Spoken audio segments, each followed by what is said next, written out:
Welcome and bienvenidos. My name is Luiz Fernando, estudo inglês há 9 anos e há 3 anos tenho ajudado meus alunos a aprenderem a falar e a entender inglês de maneira natural e intuitiva.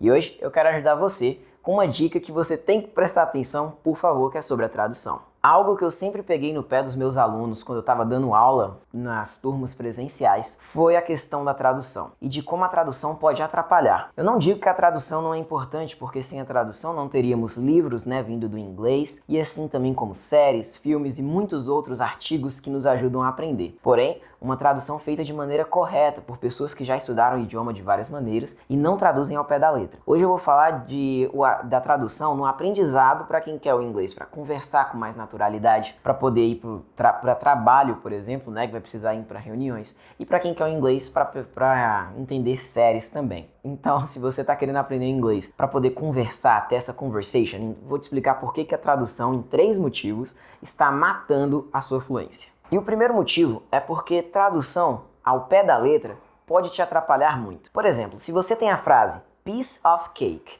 o que você entenderia? Pedaço de bolo, não é? Essa é a tradução ao pé da letra. Porém, piece of cake is an expression in English that means easy, ok? Like easy peasy, something very, very easy. Por exemplo, comer um pedaço de bolo. Is it difficult or easy to eat a piece of cake? It's easy to eat a piece of cake. Por isso a expressão piece of cake significa easy, very, very easy, ok?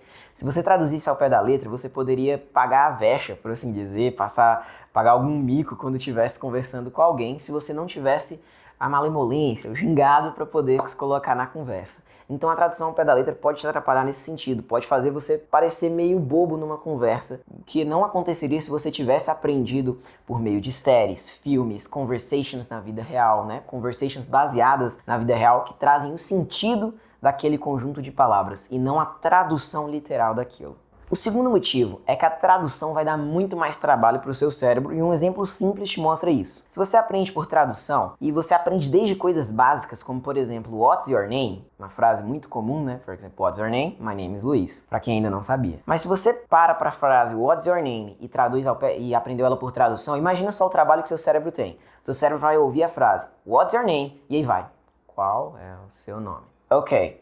E logo depois que ele traduz, ele vai ter que pensar, meu nome é Luiz. Então, my name is Luiz. Aí ele traduz logo depois que ele vai falar. Então, uma pergunta que era só uma resposta automática acaba demorando se você aprendeu da maneira errada. E é claro que com what's your name talvez não esteja acontecendo com você, mas com outros tipos de perguntas mais complexas isso pode acontecer. Por isso que a tradução pode te atrasar, fazer você ficar um pouquinho lerdo na sua conversation. E você não quer que isso aconteça, você quer ter conversations normais, perguntar, entender de uma vez e responder. Então se você aprender pelo sentido que a frase traz, pelo sentido que aquelas palavras têm, vai ser muito mais fácil para você falar com naturalidade. Então não traduza, entenda. E agora vamos para o terceiro motivo. E o terceiro motivo é que a tradução vai te atrapalhar numa das oportunidades que a gente tem quando a gente está aprendendo o idioma, que é conhecer uma nova cultura. Como eu já falei em alguns vídeos, a cultura, o idioma, na verdade, está diretamente ligado à cultura daquele país. Então, se você traduz, você não vai estar conhecendo a cultura do país, você vai estar conhecendo simplesmente trocando palavras da sua própria cultura, e não é isso que você quer. Lembra do exemplo que eu dei, piece of cake? Isso é por causa que a cultura americana tem essa expressão, piece of cake. Aqui no Brasil, por exemplo, a gente usaria mamão com açúcar. Eu não sei se muitas pessoas ainda usam mamão com açúcar,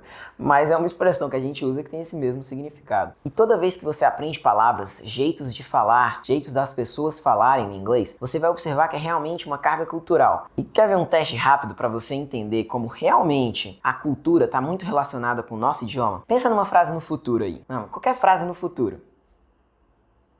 Pensou aí? Qual que é a frase que você pensou? Provavelmente você pensou numa frase que tem um futuro mais rápido, como por exemplo, semana que vem, ou então mês que vem. Você não pensa, acho que a maioria, não vou dizer ninguém, mas a maioria não tá pensando em uma frase daqui 5 anos. Isso é parte da cultura brasileira. A gente é muito imediatista aqui. A gente quer que tudo ocorra da maneira mais rápida possível. O nosso futuro é agora. O nosso futuro acontece nesse momento. E isso aí acontece, isso é refletido no nosso idioma. Por isso que quando você pensa, você pensou numa frase do futuro em que, na verdade, não é um futuro tão distante. Já os japoneses, por assim dizer, se eu não me engano, ok? Já os japoneses não, eram os chineses. Eles têm uma visão do futuro um pouco mais longa. Eles planejam melhor as coisas e por isso que o idioma deles é muito mais detalhado quando eles pensam em questões como o futuro. E essa é uma das razões, viu? O próprio Brasil já traz uma carga muito grande na sua cultura e você acabou de ver isso quando você pensou numa frase no futuro e viu que a frase na verdade era imediatista. E isso é parte da cultura brasileira e se refletiu no nosso idioma. Então, o idioma americano, no caso, o inglês, o idioma dos Estados Unidos, no caso o inglês, né? Ele também traz muitas cargas culturais. E por isso que quando você aprende por tradução e não por meio de se imergir na cultura vendo séries, filmes, situations in real life, você nunca vai aprender de verdade a maneira como eles falam da melhor maneira possível. E é isso aí. Antes de acabar o vídeo, calma, eu não falei que é impossível você aprender por tradução. Você vai aprender, você vai conseguir se comunicar. Porém, não vai ser da melhor maneira possível. Esses 3 motivos explicam por que aprender por tradução não vai te ensinar da melhor maneira possível. Mas é claro, se você mesmo depois de ter assistido esse vídeo ainda quiser aprender por tradução, eu não sou seu pai, nem sua mãe, eu não posso obrigar você a fazer nada. Então, aprenda da maneira como você preferir.